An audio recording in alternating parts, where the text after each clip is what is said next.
بسم اللہ الرحمن الرحیم الحمدللہ نحمده ونصلی علی رسولہ الکریم اما بعد رب اشرح لی صدری ویسر لی امری واحلل عقدۃ من لسانی یفقہوا قولی۔ تاریخ اسلام کے ہم اسباق پڑھ رہے ہیں اور ہمارا حالیہ موضوع جو چل رہا ہے وہ سیرت النبی صلی اللہ علیہ وسلم سن 5 ہجری چل رہا ہے۔ آج کے ہم درس میں سن 5 ہجری کے 2 مشکل ترین معاملات پڑھیں گے، جس میں سے ایک صحابہ کرام کے باہم ہونے والا ایک چھوٹا سا اختلاف جو منافقین کی ہوا دینے کی وجہ سے بہت بڑھ گیا، اور دوسرا واقعہ افک ہے۔ اس کی تفصیلات انشاءاللہ ہم اپنے سبق میں پڑھیں گے۔ فی الحال اپنی عادت کے مطابق ہم گزشتہ سبق کی دہرائی کریں گے کہ اس سے جو پچھلا سبق تھا اس میں ہم نے کیا پڑھا۔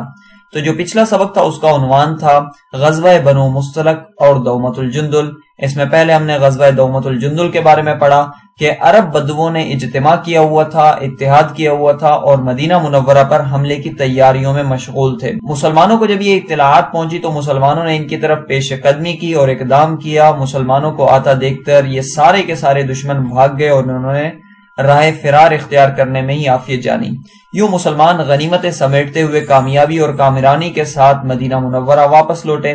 اسی طریقے سے دومۃ الجندل کے ہی انداز سے بنو المستلق کے عربوں نے اجتماع کیا، اتحاد کیا، دوسرے قبائلوں کو اپنے ساتھ جوڑا اور ملایا، اور سب کا مقصد یہی تھا کہ مدینہ منورہ پر حملہ کریں گے۔ ان کی اطلاعات بھی جیسے ہی مسلمانوں کو ملی تو مسلمانوں نے ان سے پہلے ہی اقدام کیا، اور جب مسلمان ان کے علاقوں میں پہنچے تو کچھ تو دیکھتے ہی مسلمانوں کو راہ فرار اختیار کر گئے اور بھاگ گئے، باقی بھی مغلوب ہو گئے تھے، اور کچھ لڑائی بھی ہوئی جس میں بنو مستلق سارے کے سارے مغلوب ہوئے اور مسلمانوں نے ان کے مرد و زن اور چھوٹے بچوں کو اور بوڑھوں کو سب کو قید کر لیا۔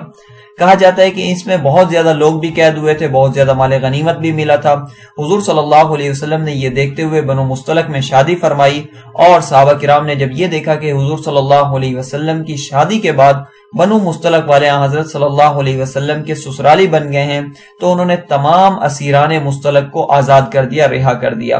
تو اس طریقے سے مسلمانوں کی یہ اخلاق دیکھ کر خود بنو مستلق کا جو سردار جو لوگوں کو پہلے اسلام کے خلاف اور لوگوں کو مسلمانوں کے خلاف لڑنے کے لیے بلا رہا تھا، اب اسلام قبول کر کے مسلمانوں کا حامی اور حمایتی بن گیا۔ تو اس طریقے سے ہمارا یہ جو سبق تھا یہ مکمل ہو گیا۔ اب ہم آج کے سبق کی دہرائی کرتے ہیں، اور اپنا آج کا سبق بھی چونکہ غزوہ بنو مستلق سے ہی متعلق ہے، اسی کے درمیان اسی سفر سے واپسی پر پیش آنے والے 2 واقعات، 2 حادثات ہیں، لہذا ہم غزوہ بنو مستلق کا اور بنو مستلق کے علاقے کا اور مدینہ سے اس کی مسافت وغیرہ کا ایک نقشہ ملاحظہ کر لیتے ہیں۔ ہم نقشے میں دیکھ سکتے ہیں کہ یہاں جہاں پر ابھی میرا کرسر ہے یہاں پر مدینہ منورہ کا علاقہ ہے، اور اس کے جنوب میں مکہ مکرمہ ہے۔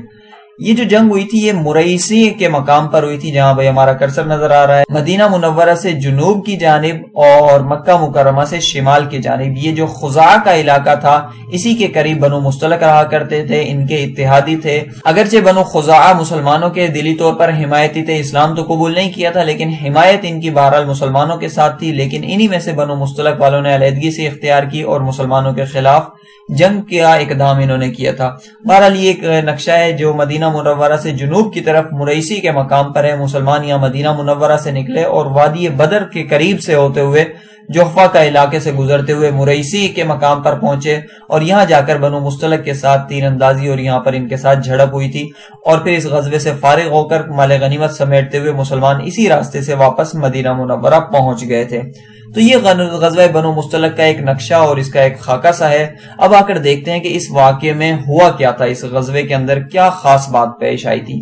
تو اس غزوے کے اندر ایک نہیں بلکہ 2 مشکل ترین معاملات پیش آئے تھے، لیکن ان دونوں مشکل معاملات کی جڑ ایک ہی تھی اور وہ تھے منافقین۔ دراصل بات یہ ہے کہ جب بنو مستلق مسلمان چلے گئے اور ان سارے کے سارے مدینہ میں اعلان ہوا کہ ہم نے بنو مستلق والوں کی طرف جانا ہے، ان کی سرکوبی کرنی ہے، تو منافقین کثرت کے ساتھ اس جنگ میں شریک ہوئے۔ یہ پہلی مرتبہ ہو رہا تھا کہ منافقین کسی جنگ میں اس کثرت کے ساتھ جا رہے ہوں، اتنے زیادہ شرکت کر رہے ہوں، اور در حقیقت اس کا پس منظر یہ تھا کہ یہ جانتے تھے کہ بنو مستلق سادات عرب میں شمار کیے جاتے ہیں، عربوں کے سرداروں میں شمار کیے جاتے ہیں، اور مسلمان ان پر بہت جلد کنٹرول بھی پالیں گے، تو اس کا لازمی نتیجہ یہ تھا کہ مسلمانوں کو بہت زیادہ غنیمت ملے گی۔ تو منافقین اس چکر میں بہت زیادہ شرکت کر رہے تھے کہ جب مسلمانوں کو غنیمت ملے گی تھی، اور اگر ہم بھی ان کے ساتھ ہوئے تو ہمیں بھی غنیمت میں سے کچھ نہ کچھ حصہ ملتا رہے گا۔ حتیٰ کہ رئیس المنافقین جو تھا عبداللہ بن ابی وہ بھی چل پڑا تھا، اور کہا جاتا ہے اس غزوے کے اندر کافی ساری اس طرح کی عورتوں نے بھی شرکت کی،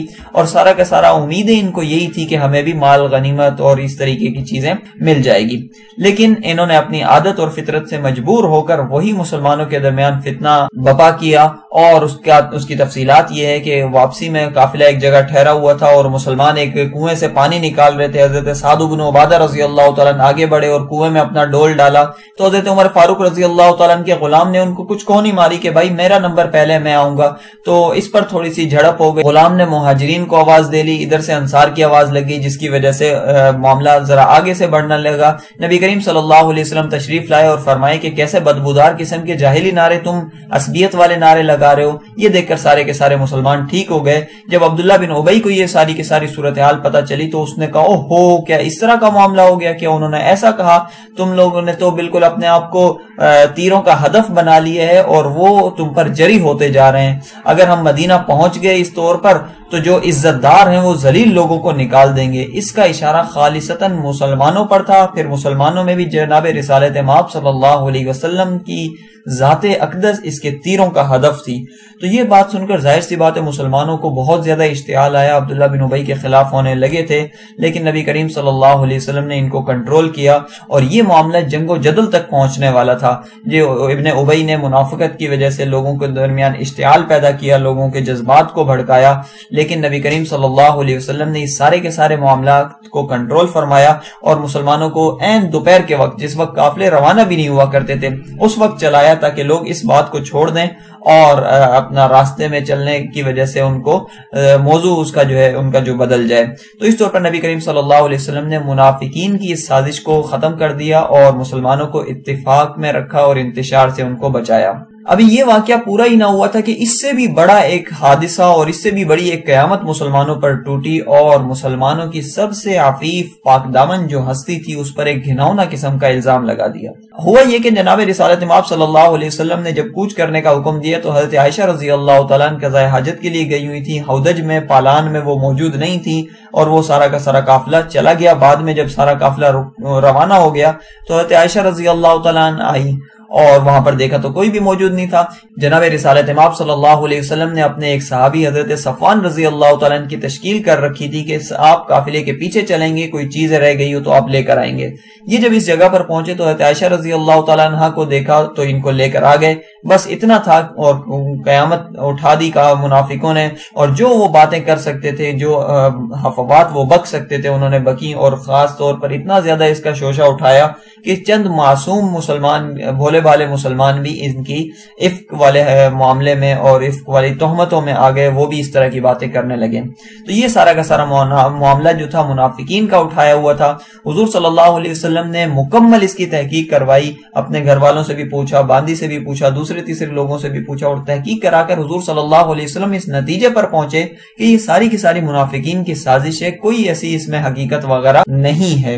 جب نبی کریم صلی اللہ علیہ وسلم نے اس کا اعلان کیا، اب چونکہ حالات اس طرح کے پیش آ گئے تھے کہ سارے کے سارے لوگ ٹینشن میں اور انتشار کسی کیفیت میں تھے اور پریشانی میں تھے، لہذا جب نبی کریم صلی اللہ علیہ وسلم نے یہ اعلان فرمایا کہ بھائی میرے گھر والے جو ہیں ہر طرح سے بری ہیں، میں مکمل اس کی تحقیق کرا چکا ہوں، تو حضرات صحابہ کرام نے فرمایا کہ جو بھی بندہ ہوگا ہم اس کو قتل کر دیں گے۔ دوسری طرف سے بھی پھر اسی طرح کا رویہ سامنے آیا کہ بھائی اگر وہ انصار میں سے ہوا اور انصار میں سے اگر اوسیوں میں سے ہے تو بھی ہم اس کو قتل کریں گے، خزرجیوں میں سے تو بھی قتل کریں گے۔ تو اس طریقے سے یہاں سے بات اٹھی اور یہ آگے بڑھ کر جو ہے اوس و خزرج کے ایک قبائلی معاملے کی طرف چلی گئی، یعنی رخ ایسا اختیار کر لیا کہ ایک طرف اوس ہو گئے، دوسری طرف خزرج ہو گئے، جبکہ نبی کریم صلی اللہ علیہ وسلم وہیں پر موجود تھے۔ حضور صلی اللہ علیہ وسلم نے ان افواہوں اڑانے والوں کے بارے میں تنبیہ کی اور ساتھ ہی یہ کہا کہ یہ جو نعرہ لگا رہے ہو تم لوگ یہ والا نہیں ہونا چاہیے۔ اس طریقے سے نبی کریم صلی اللہ علیہ وسلم نے دونوں فریقین کو روکا اور ایک بہت بڑا معاملہ جو کہ جنگ و جدل اور لڑائی تک پہنچنے والا تھا حضور صلی اللہ علیہ وسلم نے کنٹرول کر لیا۔